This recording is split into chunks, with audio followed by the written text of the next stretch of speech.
Good morning everyone. अभी तक हमने इन्वेंट्री मैनेजमेंट में पढ़ा कि आपके 3 टाइप के इन्वेंट्री मैनेज करने के सिस्टम होते हैं। जैसे first one is fixed order quantity, the second one is periodic review and the third one is SS system. तो फिक्स्ड ऑर्डर में हमने देखा था कि आपका क्लासिकल ईओक्यू मॉडल हम पढ़ चुके हैं, उसकी कुछ अजम्पशंस थी। उसमें आपकी एक अजम्पशन थी कि आपका जो यूनिट प्राइस रहेगा वो कांस्टेंट रहेगा।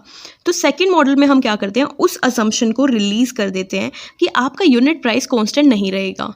तो हमारे फर्स्ट मॉडल में जिस 2 कॉस्ट के ऊपर हमारा डिसीजन डिपेंड करता था वो थी आपकी order cost and the holding cost. अब इस सेकंड मॉडल में आपका डिसीजन डिपेंड करेगा कॉस्ट पे भी, आपकी प्रोडक्ट की कॉस्ट क्या है। तो यहाँ पे जो आपका डिसीजन डिपेंड करेगा वो तीनों कॉस्ट के ऊपर डिपेंड करेगा। ठीक है, इससे पहले हम एक एग्जांपल की हेल्प से समझेंगे, फिर हम इसे स्टेप वाइज वैसे रिवाइज करेंगे।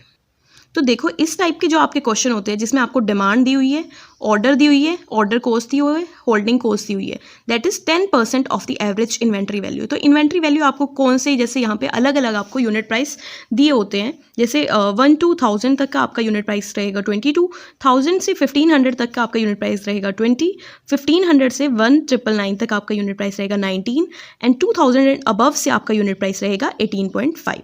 तो इसे आप कैसे सॉल्व करोगे? So let's start. सबसे पहले आपको ईओक्यू कैलकुलेट करते हो आप, जैसे बाकी क्वेश्चंस में भी। तो यहाँ पे भी आप ईओक्यू कैलकुलेट करोगे, तो किसको लेके यहाँ पे आप ईओक्यू लोगे। ईओक्यू में जो आपकी एच जिस पे डिपेंड करेगी, सबसे मिनिमम वाली पे ये, ठीक है, इसे लेके आप ईओक्यू कैलकुलेट करो। ठीक है, देखो यही आपका ईओक्यू का फॉर्मूला 2ADH। एच किस पे डिपेंड करती है? आपके यूनिट प्राइस पे। ठीक है, हमने इसे कैलकुलेट किया, आपका आया 1248 यूनिट्स। सो आपको ये फाइंड करना है कि ये ऑप्शन आपके लिए फिजिबल है कि नहीं, मतलब feasible in the practical sense में ये पॉसिबल है कि नहीं। तो 1248 आपकी यूनिट है, दैट इज 1248 यूनिट जो आपकी है वो किस कैटेगरी में फॉल करती है? वो आपकी इस कैटेगरी में फॉल करती है। यहाँ पे यूनिट प्राइस के 20, हमने क्या लिया था 18.50।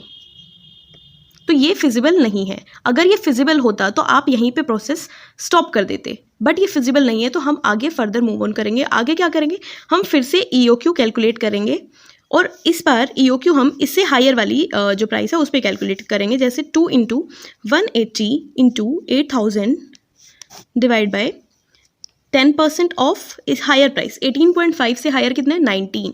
तो हमने लिया 19। यहाँ पे अब हमारी यूनिट्स आई 1231 यूनिट्स। ओके, तो ये भी आपका फिजिबल है कि नहीं? यहाँ पे 1231 यूनिट्स है और आपका जो 19 प्राइस है वो इस कैटेगरी में फॉल करता है। तो 1213 यूनिट्स यहाँ भी फॉलिंग करती। So this option is not also feasible. अब हम क्या करेंगे, इससे हायर प्राइस पे हम फिर से ईओक्यू कैलकुलेट करेंगे उससे हायर प्राइस पे, that is 2 × 180 × 8000 divide by 10% of इससे हायर प्राइस क्या आपका 20। तो हम लेंगे यहाँ पे 20। यहाँ पे आपकी यूनिट्स आती है 1200 यूनिट्स। तो आपकी जो 1200 यूनिट्स है इस कैटेगरी में फॉल हो रही है, 1000 से 1500 वाली में फॉल हो रही है। सो आपका ये ऑप्शन फिजिबल है, मतलब आपकी जो 1200 यूनिट्स आई है this is the feasible quantity. Feasible quantity, feasible answer है ये आपका। तो इसके बाद आप क्या करोगे, टोटल कॉस्ट कैलकुलेट करो आपकी हर यूनिट पे। हर यूनिट यहाँ पे हमारी फिजिबल क्वांटिटी कितनी आई थी 1200 पे हमने टोटल कॉस्ट कैलकुलेट की। कैसे की, आपकी डिमांड दी हुई थी, उसका यूनिट प्राइस हमने दिया हुआ था 20 रुपीज़। ये आपके ऑर्डर कॉस्ट का फॉर्मूला है, that is demand divide by Q. Into में आपकी ऑर्डर कॉस्ट आपको दी हुई है यहाँ पे, that is 10% holding cost. Into में एवरेज इन्वेंट्री क्वांटिटी आपकी 1200 है जिससे डिवाइड बाई 2 किया, एवरेज हो गई। इनटू में यूनिट प्राइस 20। ठीक है, यहाँ पे हमारी कॉस्ट आ रही है 1,62,400। फिर आप क्या करोगे, फिजिबल क्वांटिटी पे फाइंड आउट करने के बाद आप कट ऑफ पॉइंट पे भी आपकी टोटल कॉस्ट फाइंड आउट करोगे। कट ऑफ पॉइंट आपके कैसे हैं, जैसे यहाँ पे हमारे लॉट साइज में दिया हुआ था, ये आपके जो पॉइंट्स है 1500 एंड 2000, क्योंकि हमारी फिजिबल क्वांटिटी यहाँ फॉल करती है। इसके बाद वाले कट ऑफ पॉइंट 1500 एंड 2000, इन दोनों पे भी आप आपकी टोटल कॉस्ट फाइंड आउट करोगे। तो इसकी टोटल कॉस्ट मैंने फाइंड आउट कर ली। जैसे total cost at 1500 units will be 8000 आपकी डिमांड इंटू यूनिट प्राइस 19 है। This is the order cost का फॉर्मूला, आपका डिमांड डिवाइड बाय आपकी क्वांटिटी इंटू में ऑर्डर एक्विजिशन कॉस्ट, देन 10% आपकी होल्डिंग कॉस्ट किसकी, एवरेज इन्वेंट्री की इंटू यूनिट प्राइस। ठीक है, यहाँ पे आपकी टोटल कॉस्ट आ रही है 1,54,385। फिर हम आते हैं टोटल कॉस्ट 2000 यूनिट पे अगर हम कैलकुलेट करते हैं तो यहाँ पे आप 8000 यूनिट आपकी कितने रुपए में होगी 18.50 प्लस आपकी ऑर्डर कॉस्ट का formula, this is a holding cost, यहाँ पे आपकी कॉस्ट आ रही है 1,50,750। तो सबसे मिनिमम कौन सी है 150, देखो यहाँ पे आपकी आई है 150,750, ठीक है।